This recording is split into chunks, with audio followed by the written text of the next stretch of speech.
YouTube. Another instalment of the AIS removal. That's the Air Induction System removal. Today I'm going to show you how to remove the feed pipes to the exhausts. I'm going to hopefully try and also show you how to block the spigots up at the end of the pipes. So anyway, we'll get on.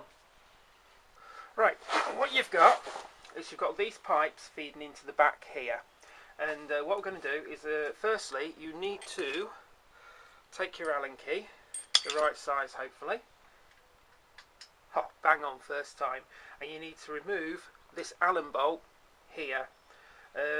What that does is it unhitches. I think you can move it up, but it is a case of unhooking that. Now, what I do with Allen bolts is I place them in. Instead of messing about, a little bit of torque on the end, that's that way, and then just torque it out. There we go. And that's using a spanner of all things. And what it does, it enables you to undo this bolt. It's the only one you need to do on this side, and hopefully, yep, we can pop it straight back in. On this side, you've got a couple of clips which I use, pair of pliers, and it should just move along. I think that's going to have to go along to the pipe. So that's loosened off. So you can see, loosen it up, and it should just slide off. There we go. There we go. So what you've got is you've unclipped the pipes, and hopefully, yep, I've been painting this just to stop with the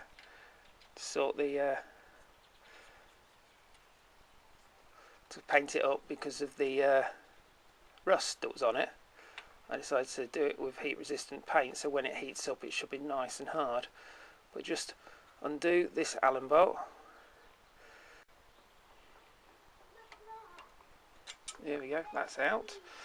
So effectively we should be able to just pull those pipes out. Yeah, that's loosened that up. That's loosened that up. So we'll remove the pipe. So we've unbolted it and we've loosened the rubber pipes off, and it should be just a matter of pulling it out and saving your bits. Anyway, now we work on the other side of the bike and work on the rest of the pipes. Right, what you've done is you've loosened this bolt, so pop that back in and torque it back up. What you're trying to do is trying to get this pipe out here, and it comes up to a bolt that's here. Hopefully it's released. There we go. Yep, it's undone. Excellent. So just undo that until it's nice and loose, and what you need to do is pop that out. Now there's another Allen bolt on this side. I shall show you how to do that. Right, on this side there are two Allen bolts that you need to undo. So you've got one here,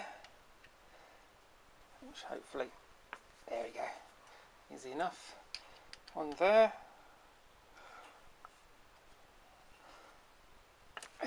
That's easy enough. And just undo these two and pop them safely to one side. Right. So you've undone them two Allen bolts. You can pop them back in because you can move this out of the way. But as we've loosened that side, it should be a matter of just moving it out. And hopefully this, just work it round. It's coming. Just work it round. Use a little leverage. It should. Yep, it's sliding. Come off the spigot. It goes into the header of the exhaust. There we go. And that is your front one out. Right, I've got a bit of light this time. On this hand side, you can see just there, that's the bolt that you need to undo. I've tweaked it ever so slightly, so hopefully it is just a case of undoing, and you do it until it's nice and loose. There we go, it's loosening up quite nicely. And then what I'll do is I'll try and fiddle it on from the other side so you can see. What I'm doing is I'm loosening up the pipe by rotating it ever so slightly. That's what I did on the other one. And you can see the spigot there. Here we go, it's coming out. There we go. Remove it. And that's your pipes off. Right. You've got the pipes off the sprigots, and a little useful idea is that this hole here is exactly the same size as the spigot that you're trying to fill, and the outside edge is also exactly the same size, although you've got the bulge there on there. You've got that bulge for the rubber piping. But anyway, what we're trying to do is we're trying to block that hole. Now anything that goes over it, you might be able to see there, anything that pops over it, you can just hammer on. That one would need a blanking plate inside, but basically you could hammer it on. That's probably your best idea, because then you can always pop it off if you need to put the AIS system back on.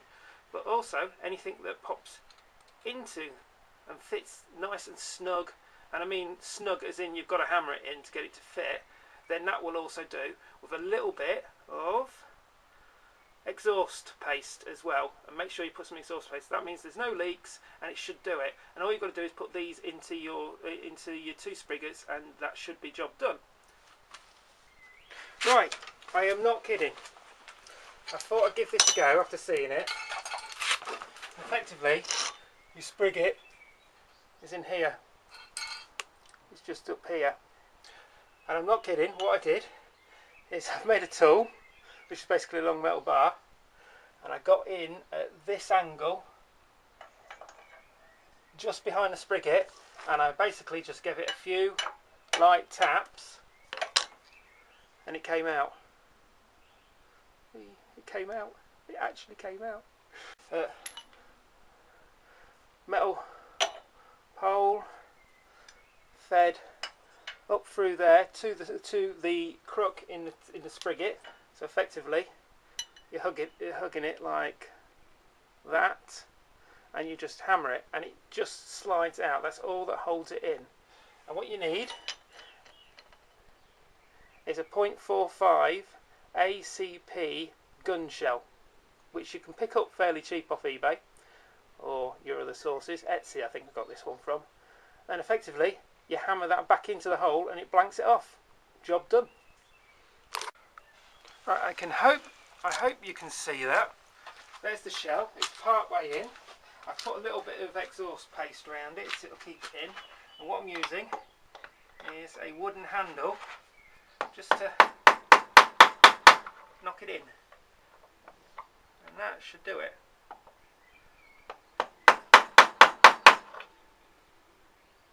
Yep, that's doing it. That's all. That's it. It's done. Right. Rear spigot. Had an idea with this. What I needed to do was basically be able to force it out this way. And I got this tool hanging around. It's a tool for tightening up and undoing nuts on your on your bathroom taps and stuff like that, so you can get behind and you can twist it.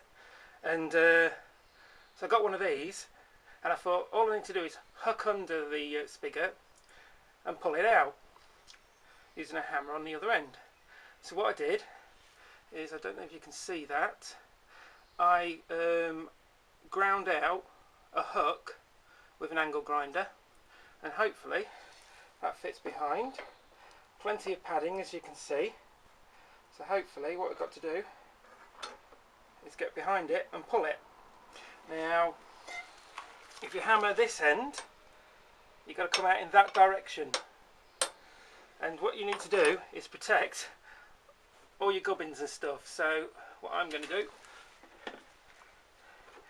is pop that behind there and tuck it in. So I'm protecting my metalwork and stuff like that. And then hopefully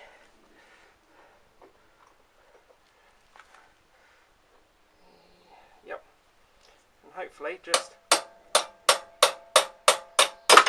There we go. It's out.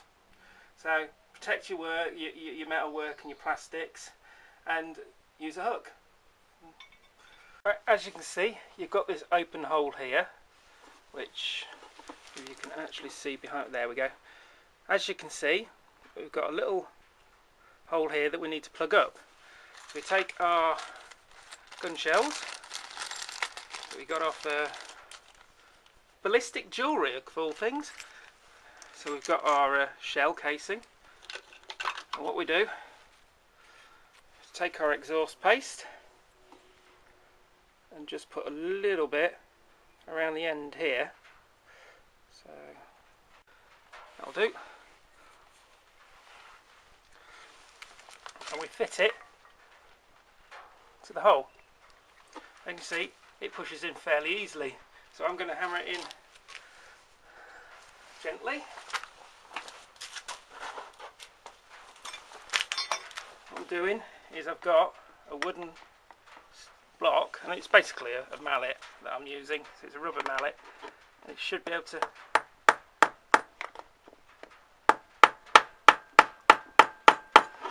hammer in. A little bit poking out, it's not too bad.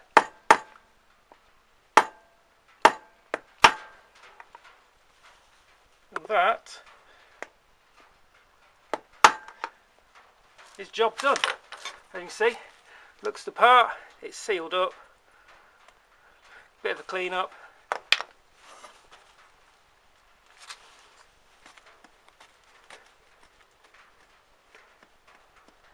And that looks the business. Right, that's job done. Easy to do, as you can see. 0.45 ACP or APC gun shells do the job. They fit perfectly. A little bit of exhaust paste just for an extra seal, but once hammered in, it is job done. Anyway, thanks for watching. Goodbye, YouTube.